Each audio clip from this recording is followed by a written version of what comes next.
Season, of course, for primaries and general elections. More politics to come as we move toward the 2018 elections. One debate in particular caught all of our eyes on the Democratic side. Arizona's 2nd congressional district. A Democratic congressional candidate. Her name is Ann Kirkpatrick. She's a former representative. She's now running for a seat again. And they did in these debates what they oftentimes do: raise your hand if you support this or you support that. Yeah, it's tough, but you got to have the courage to do it or not do it.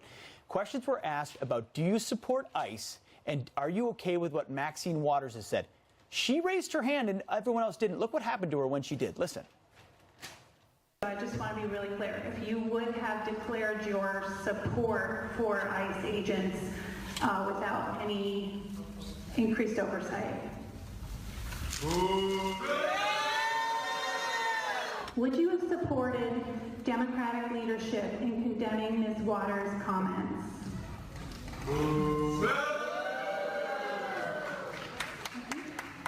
Not only did she raise her hand, Griff, she didn't even hesitate. No, and you know what's significant about that is that just this past week, the Republicans tried to bring to the floor a bill that condemned ICE, that was going to abolish ICE ultimately. They ended up not doing that. Instead, they voted on a bill to support ICE. But that was because Republicans wanted Democrats on record. And there you have one woman saying, look, I'm going to support law enforcement officers carrying out the laws made by politicians. And I condemn harassment of political opponents, so I raised my hand. Yet I get booed. You can often get a sense of where political parties are at the localist of levels, and I think this was a real indication of where the Democratic Party is and where people like her go.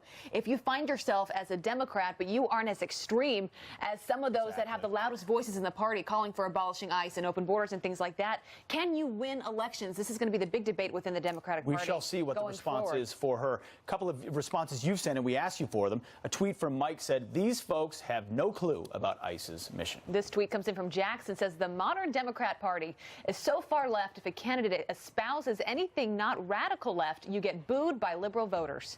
Yeah.